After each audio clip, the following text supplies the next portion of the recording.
prazer de apresentar para vocês Maria Paula Ávila que tem uma pequena apresentação hoje. É médica interna ou interna? Interno?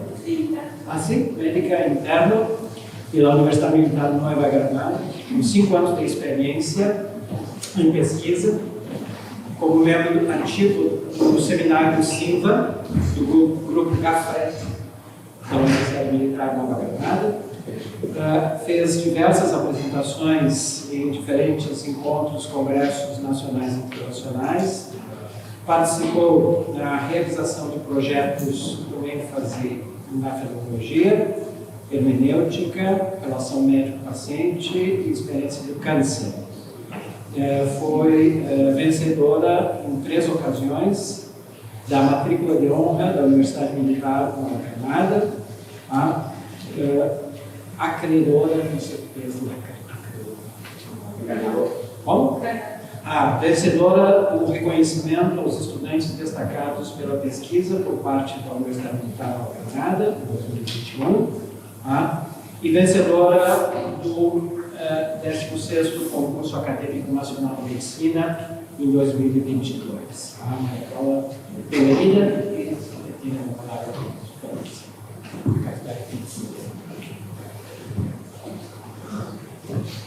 Cordial saludo, mi nombre es María Paula Ávila Bareño, soy colombiana, vengo de la Universidad Militar Nueva Granada, soy médico interno de la Universidad Militar Nueva Granada y el día de hoy tengo el gusto de presentarles el proyecto de investigación fruto del trabajo conjunto entre Colombia y Brasil para la integración entre medicina y filosofía, con el fin de articular todo lo que hemos venido diciendo a lo largo de la jornada, de lograr una mejor comprensión de la enfermedad.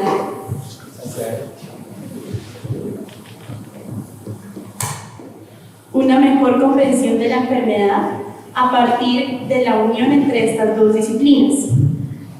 El proyecto de hoy está titulado La experiencia del paciente pediátrico y el desarrollo del concepto de enfermedad a partir de la experiencia del niño con cáncer.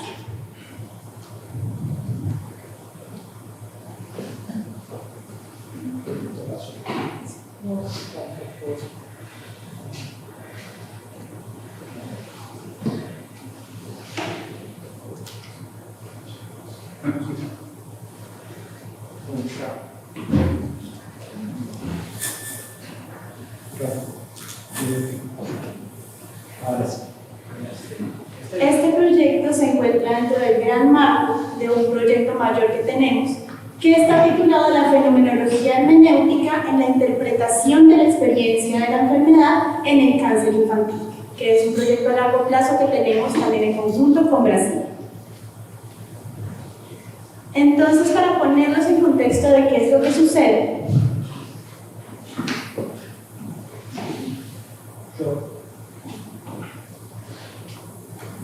tenemos que tener en cuenta que el cáncer, específicamente en el paciente pediátrico, expresa una naturaleza más agresiva y de mayor progresión, ya que al tratarse de niños vamos a tener células que son células madre con mayor potencial de replicación. De esta manera, estos cánceres tienden a ser más agresivos y generan mayor sintomatología en el paciente.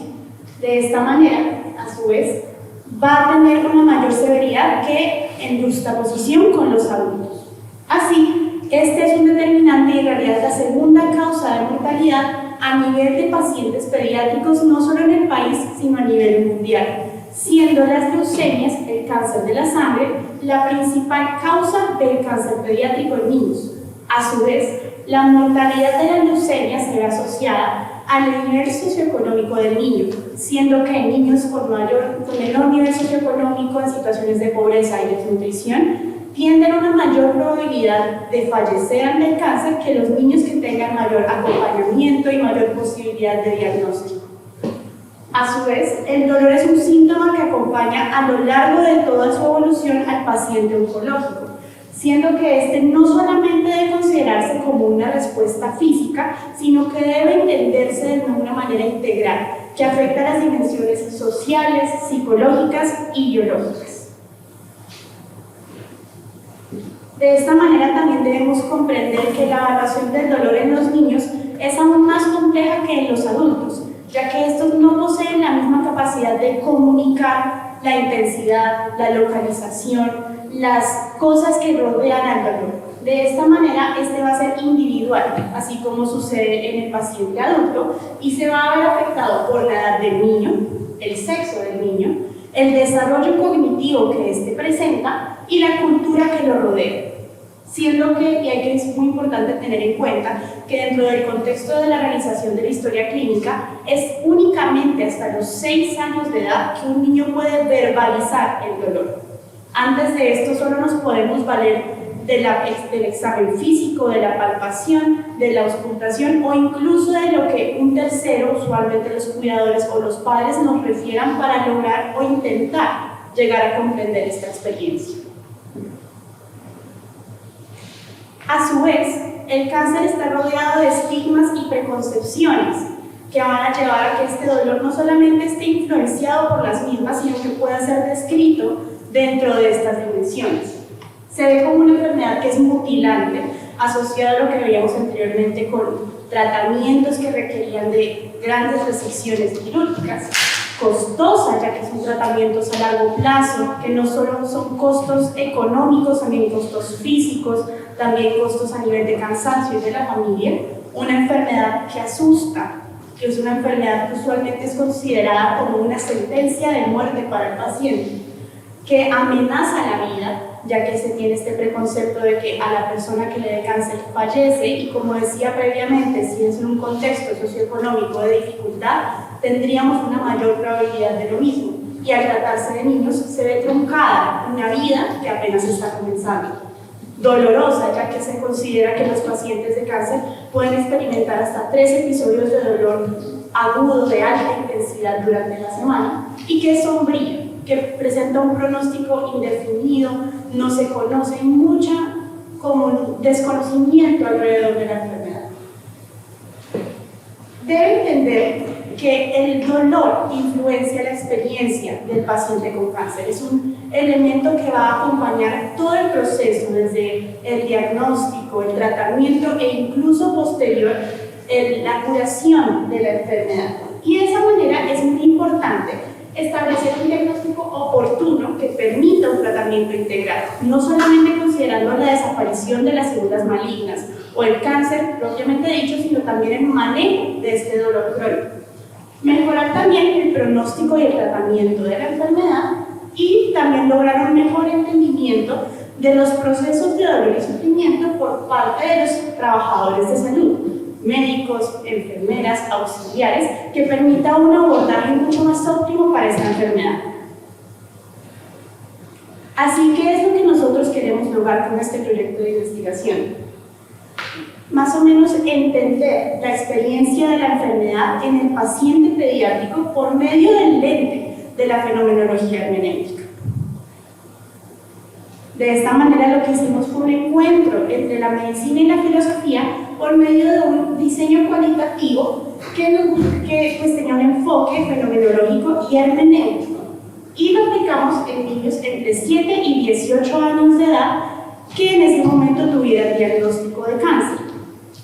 El muestreo que utilizamos fue por conveniencia y por saturación, lo que quiere decir que hicimos entrevistas a profundidad a diferentes niños hasta que la muestra que teníamos no nos dio nuevos resultados respecto a los que podríamos obtener.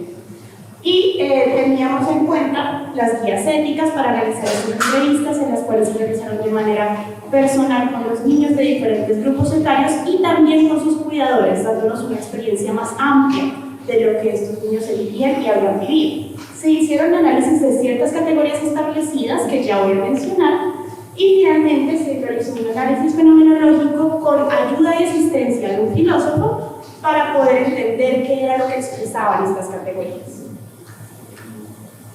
Las categorías establecidas fueron 7 y son las conclusiones que tienen estos niños de la enfermedad, la corporalidad, el dolor y sufrimiento, emociones y sentimientos, el contexto hospitalario, el entorno social del paciente y la religión, con base en los testimonios que nos fueron dados. Dentro de las conclusiones de la enfermedad también abordamos unas subcategorías, dentro de las cuales se incluyen el concepto de la enfermedad, las expectativas a futuro, los significados del cáncer. Dentro de la corporalidad, la imagen y seguridad del niño, la percepción y la identidad. En cuanto al dolor y sufrimiento, abordamos lo que es la adaptación, la capacidad de los niños para lograr entender y adaptarse a su nuevo ambiente, la aceptación como tal o las formas de afrontamiento que tienen estos niños respecto a la enfermedad, el componente emocional y el componente orgánico del dolor, que es usualmente el único que se aborda dentro del contexto hospitalario y médico del abordaje de la enfermedad. En las emociones y sentimientos, los pensamientos, creencias, sentimientos. Dentro del contexto hospitalario, cosas que mencionaron mucho los niños fueron la alimentación, de quién se acompañaba en el sentimiento, también muy coherente con lo que hablábamos anteriormente de la soledad en este momento. Las instalaciones con las que contaban los hospitales, la comunicación o la forma en la que a estos niños se les dio su diagnóstico de cáncer, la relación que presentaban con los trabajadores de salud y las formalidades administrativas, ya procesos como tal. Y dentro de los contextos sociales, la importancia de los amigos, de los cuidadores, la alteración de las dinámicas familiares, la educación y el lugar de residencia. ¿Cómo logramos abordar todas estas categorías? Nuevamente, esto fue con ayuda de la red que se realizó con la Universidad de Brasil, y lo que se buscaba era examinar la contribución que podíamos obtener desde la fenomenología naturalizada, la hermenéutica y la cognición 4EA en la filosofía de las ciencias de la salud, pues de esta manera aplicándolo para un nuevo enfoque que sea más humano y más pensado en la integralidad del paciente y no viéndolo solamente como un cuerpo. Así, les presento a la Fundación Pequeños Valientes. De aquí logramos sacar nuestra muestra. Esta es una fundación muy hermosa. El profe Rawson junto con Pablo fueron afortunados de conocerla el año pasado. Es una fundación que se encarga no solamente del acompañamiento al niño con cáncer, sino también a toda su familia. Y entonces lo que nos va a permitir es brindarles una mejor calidad de vida por medio pues, del acompañamiento, de instalaciones, de recreación, entre otros. Acá tenemos algunas fotos, son bastante bonitas. Y nuevamente recalcar el convenio y el vínculo que se hizo entre estas dos universidades para, a partir del conocimiento y de las ideas que cada uno presenta desde sus ámbitos especiales, nosotros como médicos, acá el profe Rawson desde la filosofía, poder abordar un nuevo enfoque. Ahora, ¿cómo es posible comprenderlo? Entonces, ustedes lo sabrán mejor que yo, la fenomenología, pues es una forma de entender la experiencia por medio pues, de las experiencias y los fenómenos por medio de la perspectiva que tiene el individuo de estos mismos y no como cosas aisladas dentro del mundo. Y lo que busca entender es cómo estos objetos son presentados a la persona y sentidos como parte de sus encuentros personales. Dentro de esto fue muy importante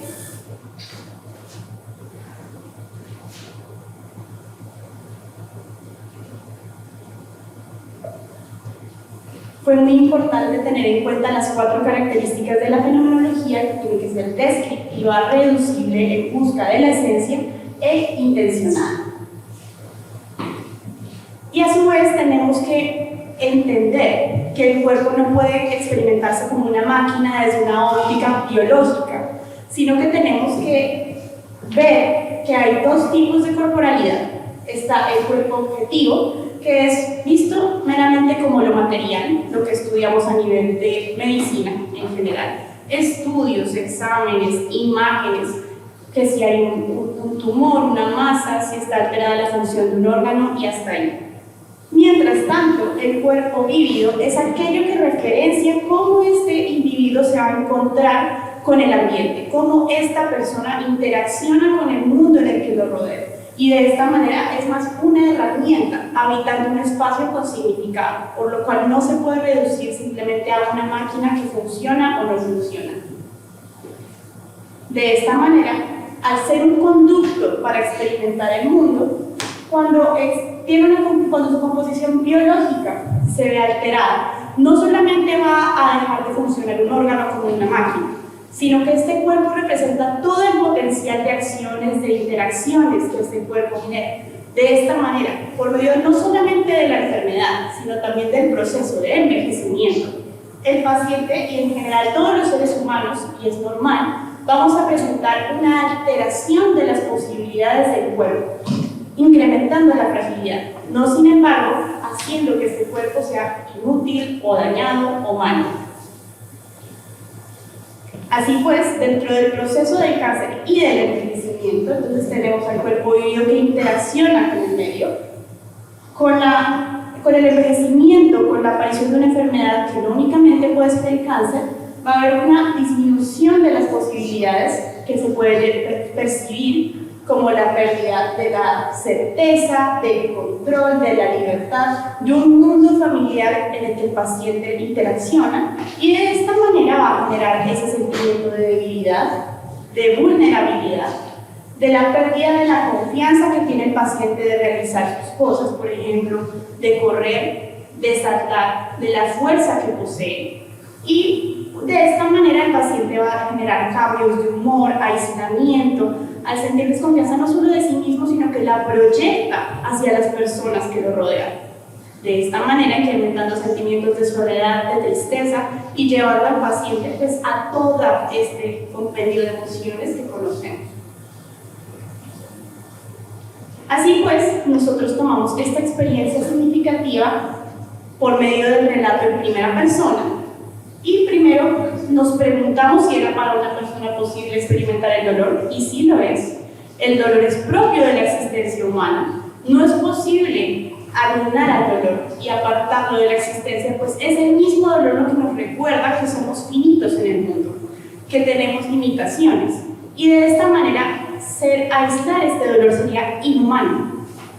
El dolor es más humano que cualquier cosa en el mundo. Asimismo, ¿cómo es para una persona envejecer? ¿Y cómo es para una persona tener alguna enfermedad? Por ejemplo, un síntoma, la disnea, que la disnea es la falta de aire, la dificultad para respirar. Y de esta manera logramos sacar, dilucidar el significado de las experiencias por medio de la intencionalidad, que eso es lo que buscamos lograr con este proyecto. Así pues, no podemos disminuir, como decíamos antes, a la salud como la ausencia de enfermedad, o a la enfermedad como la ausencia de salud, sino que es más una erupción de una experiencia significativa. La enfermedad es una disminución o una alteración en las posibilidades que tiene un individuo de realizar ciertas acciones, de desenvolverse dentro de cierto ambiente. Mientras que la salud es más que solamente el funcionamiento normal y se entiende más como una tranquilidad, una comodidad del paciente en estar dentro de su propio cuerpo, por lo cual podríamos considerar que incluso un paciente enfermo que no encuentra un ambiente roto, sino que se siente cómodo y entiende sus posibilidades, podría considerarse en medio de todo sano. En cuanto al análisis, y acá nos disculpamos en aras del tiempo, no tuvimos la oportunidad de presentar los testimonios tan hermosos que nos dieron los niños. Sin embargo, en las charlas posteriores, el doctor Juan Carlos, que también va a hablar, podría presentar algunos de ellos para mayor entendimiento del proyecto en general. Sin embargo, algunas de las conclusiones a partir de estos testimonios se clasificaron a su vez dentro de las categorías que dije previamente. En cuanto a los significados del cáncer, muchas veces estos niños no ven la enfermedad como algo negativo, como una sentencia de muerte, como algo irreparable, sino que lo ven como una capacidad de crecimiento, una capacidad de transformación, de ser mejores personas, de cambiar su cotidianidad a partir de una experiencia y una lección que ellos tienen la oportunidad de vivir que otros niños no. Si el diagnóstico muchas veces es malo, sin embargo los niños lo entienden de manera muy biológica, que tienen algo en un ojo, que tienen algo en un órgano en específico, aunque también lo ven a veces de manera muy cósmica, como un castigo de Dios, una prueba que les manda, un ambiente más hacia las creencias religiosas. Y la revelación como tal del diagnóstico puede generar sufrimiento emocional, no solamente en el niño, y es muy importante entenderlo a la hora del abordaje, sino también en sus familiares y en el entorno que lo rodea. En cuanto a la imagen corporal y la confianza, se vio que en muchos niños la imagen corporal se veía afectada no solamente a nivel interno, sino que lo exteriorizaba. Afectaba la forma en la que ellos creían que otros los veían. Y recordamos mucho el testimonio de una niña que mencionaba que cuando se le empezaron a caer las cejas y las pestañas, la gente la miraba como si fuera un niño, un hombre, y que a ella se le afectaba mucho. Así pues, cuando ya pasa este periodo de crisis inicial, la caída del cabello, el adelgazamiento, la aparición de moretones, el niño empieza a aceptar su apariencia y la imagen estética que éste genera. Muchas veces, especialmente las niñas, nos mencionaban que en un primer momento empezaron a usar pañoletas, pelucas, otros elementos para ocultar su enfermedad. Sin embargo, después de un tiempo ya simplemente no les era relevante seguir utilizándolas. Y a su vez, la percepción del cuerpo va a cambiar como ellos interaccionan con los demás niños y con sus pares y con otras personas. A su vez, los cambios físicos también muchas veces significan dolor. Al preguntarles acerca de su corporalidad, ellos nos señalaban: me duele el brazo, me duele el ojo, me duele la pierna, y ellos lo asocian a ese cambio físico. Y también varias veces mencionaban que ellos mismos sentían que eran otra persona. Seguían siendo ellos mismos, pero con estos cambios físicos no era el mismo niño que inició la quimioterapia. Ahora soy otro diferente, uno que ya no tiene cabello, uno que tiene cáncer, entre otras percepciones. En cuanto a la adaptación, todas las precauciones que generamos los adultos en torno al cuidado de un niño con cáncer van a alterar los comportamientos de ese niño. La forma en la que ese niño juega, la forma en la que ese niño se desarrolla, la forma en que ese niño se educa. Ya no va a asistir al colegio como los demás compañeros, sino que va a estar en un hospital. ¿Con quién va a estar? ¿Con quién va a jugar? ¿Cómo juega ese niño? A su vez, en las estrategias para asimilar esa enfermedad, muchas veces en momentos iniciales, estos niños se aislaban de la enfermedad, se distraían por medio de pintura, de canciones, de juegos, de salidas, de esta manera para lograr soportar el choque que implica este diagnóstico. Y posteriormente, cuando lo asimilan, se vuelven un elemento de resiliencia. Ellos lo ven como una capacidad, como un superpoder, que les da la habilidad de soportar cualquier tipo de situación que les pueda poner la vida a futuro.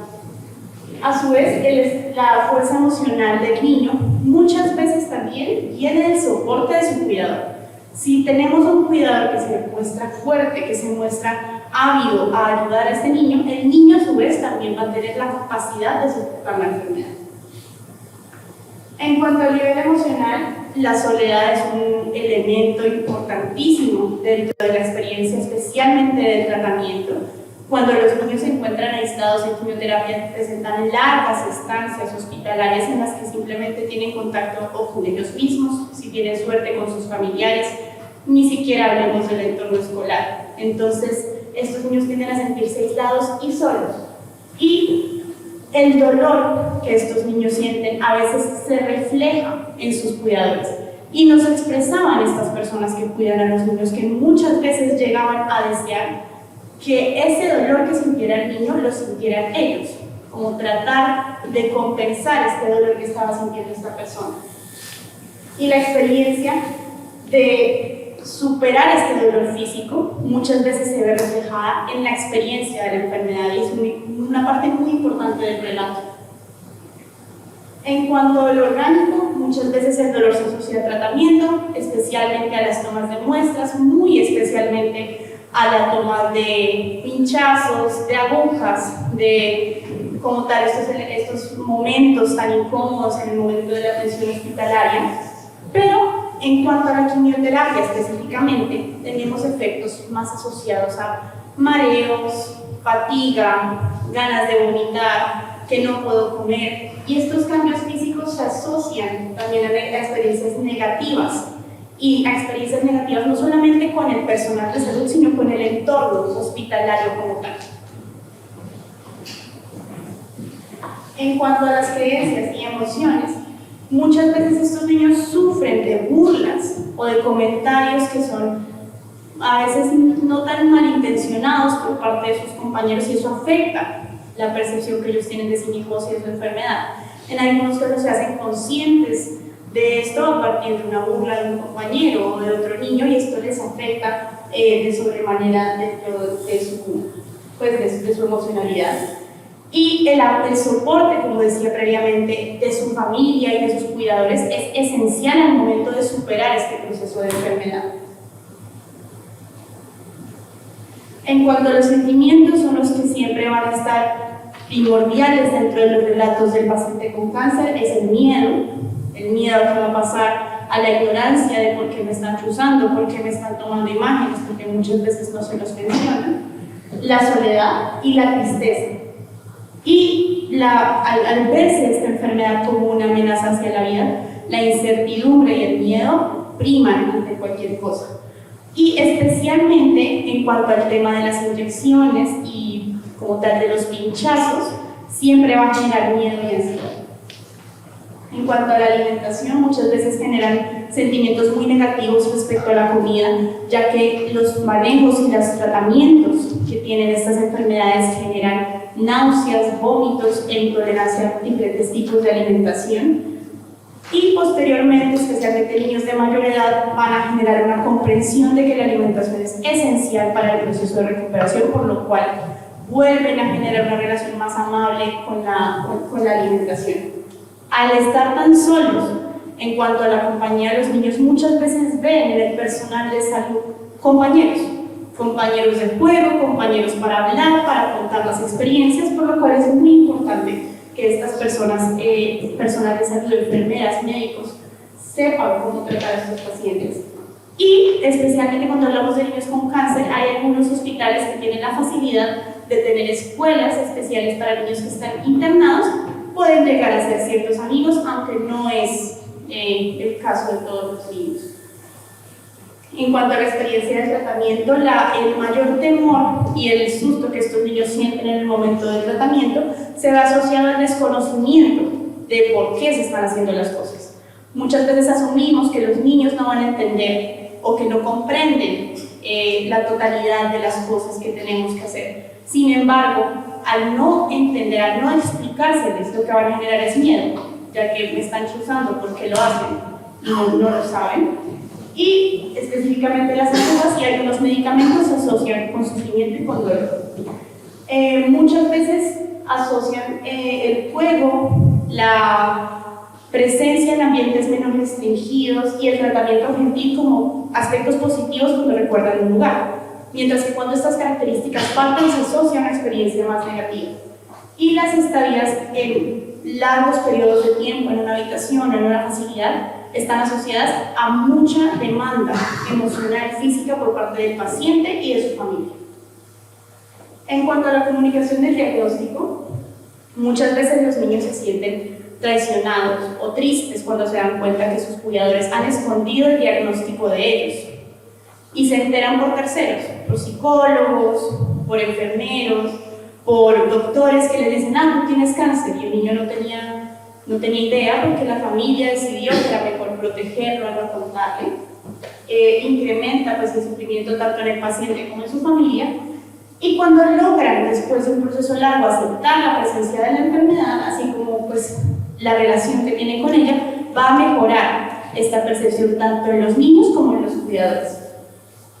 En cuanto al personal de salud, la presencia de empatía, de humor, de juguetes, de juegos, un ambiente amable e interactivo va a generar un incremento en la alegría que pueden llegar a sentir estos niños a pesar de su condición.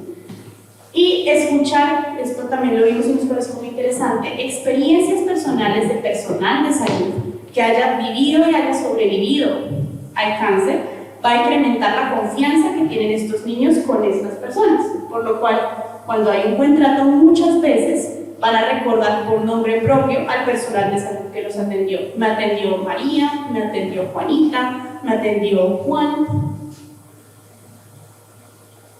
En cuanto a las formas administrativas, y esto ya fue más por parte de los cuidadores, siempre vieron el componente administrativo como una barrera, algo que les impedía muchas veces por no aceptar procedimientos médicos, por tener que entrenar muchas formas, por tener que llegar a necesitar una forma legal que existe en Colombia denominada tutela, que básicamente ocurre cuando no es administrado un tratamiento que consideramos es necesario y va acorde al derecho de la vida del paciente. En el caso especial de los pacientes venezolanos, ante la migración tan importante que ha ocurrido en los últimos tiempos, ellos específicamente mencionaron que tenían más barreras y dificultades respecto a su contraparte colombiana. Y pues finalmente las formas administrativas son esenciales para poder continuar con el proceso de tratamiento. En cuanto al entorno social, siempre los niños encuentran el valor de la amistad como fundamental para su estado emocional. También recalcan el soporte de la familia dentro de las cosas importantes para su mejoría. Y muchas veces, dentro de las dificultades que se presentan, es que el cuidador principal debe renunciar a su empleo para poder dedicarse únicamente al cuidado del niño, afectando toda la dinámica familiar y también la emocionalidad de este cuidador. En cuanto a las dinámicas familiares, como decía previamente, van a afectarse rutinas, van a afectarse trabajos, van a afectarse también, en caso de que tengan hermanos, la cantidad de cuidado que reciben unos sobre otros. También nos dimos cuenta que en cuanto a la educación, no existe, menos en el momento en Colombia, una capacidad de adaptación adecuada para las necesidades que tienen estos niños, que tienen la necesidad de estar hospitalizados, de tener admisiones al hospital. Y muchas veces estos niños deben movilizarse, vienen de partes externas del país y deben movilizarse en la capital para poder recibir el tratamiento que requieren. Por lo cual las fundaciones son muy importantes en este proceso. En la última categoría, que es la religión, nos dimos cuenta que Dios es un factor importante, muchas veces los niños lo consideran dentro de su relato de la enfermedad, y se observa la fe como un proceso de adaptación, y se relaciona especialmente la intervención de Dios con la espiritualidad y la mejoría del niño, tanto pacientes como familiares. De esta manera, tenemos unas conclusiones preliminares que nos permiten dar un nuevo abordaje de la enfermedad, uno más crítico y más humanístico que simplemente entenderla como células malas que atacan el cuerpo. Es muy importante un entendimiento completo del dolor y sufrimiento que debe entenderse primero desde la perspectiva del paciente antes que desde la perspectiva del médico, para de esa manera dar un nuevo marco que involucra al paciente, a su cuidador y a los profesionales de la salud en un conjunto que todos busquen el mismo objetivo. También es muy importante traer de vuelta la comunicación esencial entre el personal de salud y entre el paciente y su familia para de esa manera generar mejores interacciones médicas y mejores relaciones médico-paciente. A su vez, un mejor entendimiento de la enfermedad requiere un abordaje comprensivo que es crucial para mejorar la calidad de vida del paciente y de su familia, y entender el dolor no como algo malo, sino como una parte intrínseca de lo que significa la experiencia del ser humano, y que es más allá de solamente una sensación y que requiere una mayor conversación y mayor divulgación, que es lo que nosotros buscamos por medio de esta unión con el personal de salud. Muchísimas gracias.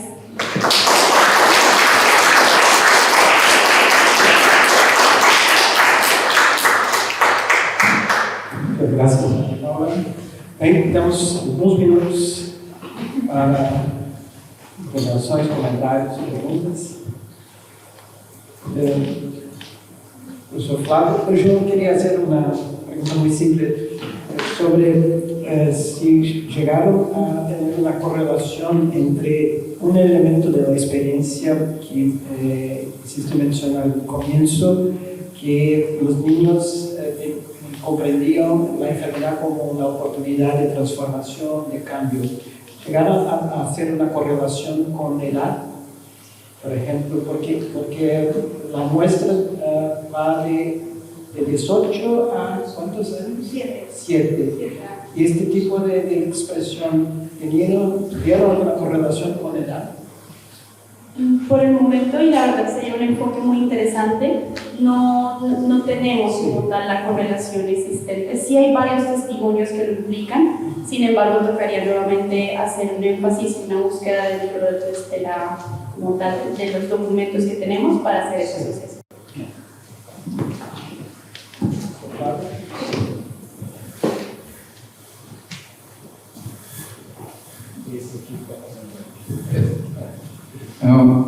Muchas gracias.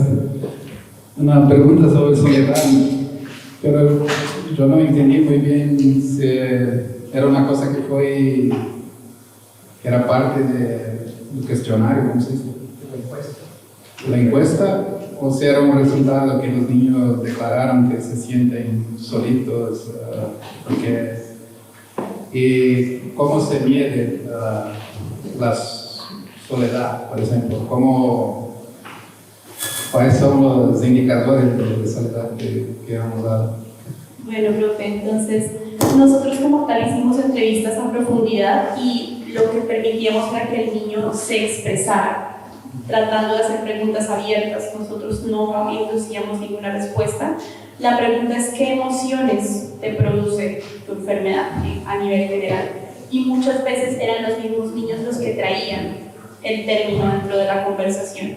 Entonces, la verdad, en cuanto a la descripción, era lo que el niño entienda por soledad por sí mismo. Eran ellos los que lo mencionaban.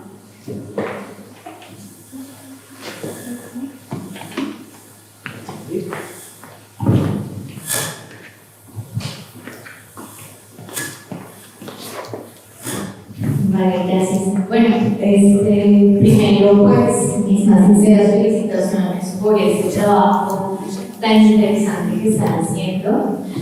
Mis preguntas son más de curiosidad metodológica, porque hay una parte que tú dices y que para mí me parece muy importante en mi propia investigación, y es el tema de la interseccionalidad cada vez que hablamos de enfermedad.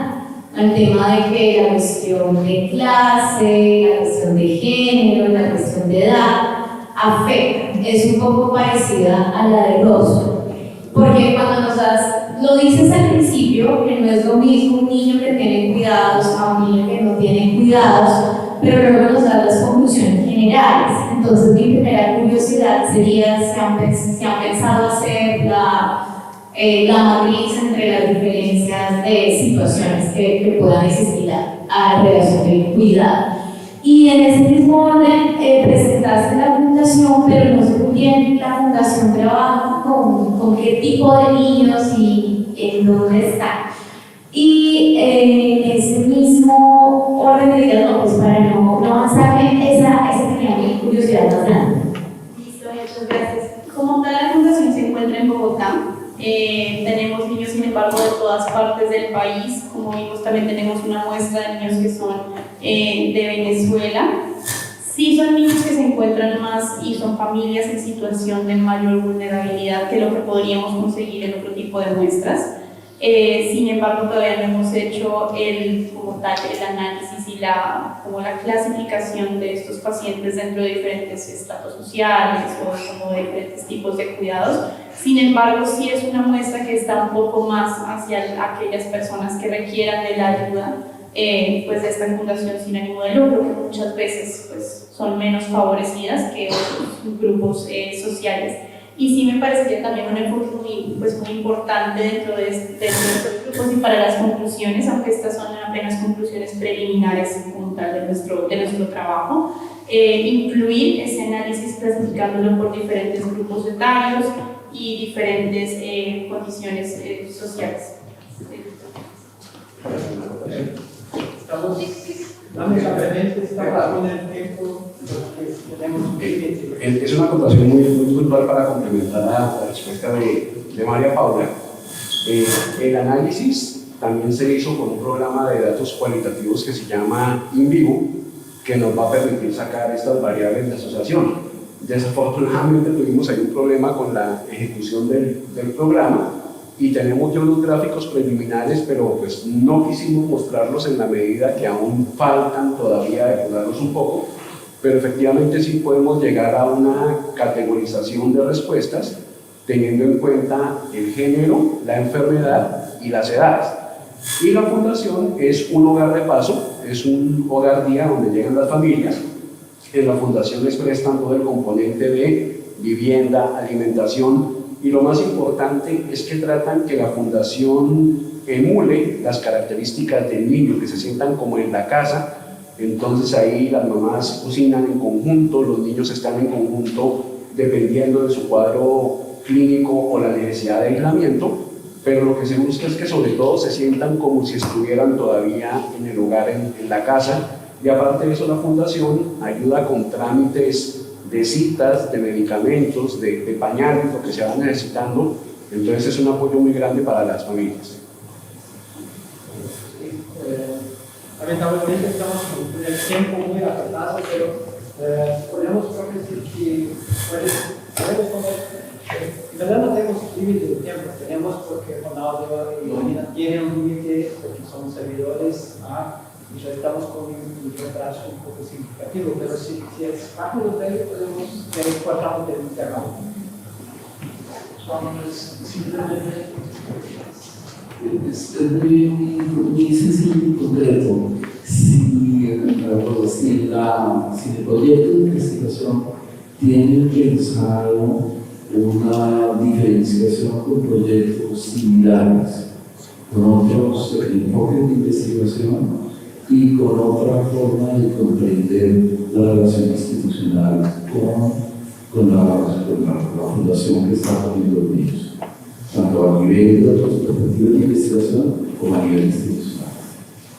Sí, pero en realidad, dentro de nuestro estado del arte ya hay algunos proyectos, al menos en poblaciones menores de pacientes, que también abordan, no necesariamente con la misma métrica ni con los mismos tipos de, como tal, de fenomenología hermenéutica, ya que es un tema más bien reciente, especialmente en cáncer pediátrico. Sin embargo, sí hay algunos trabajos que ya tienen algunos en cuanto a relatos y a la experiencia del paciente con cáncer. Muito obrigado.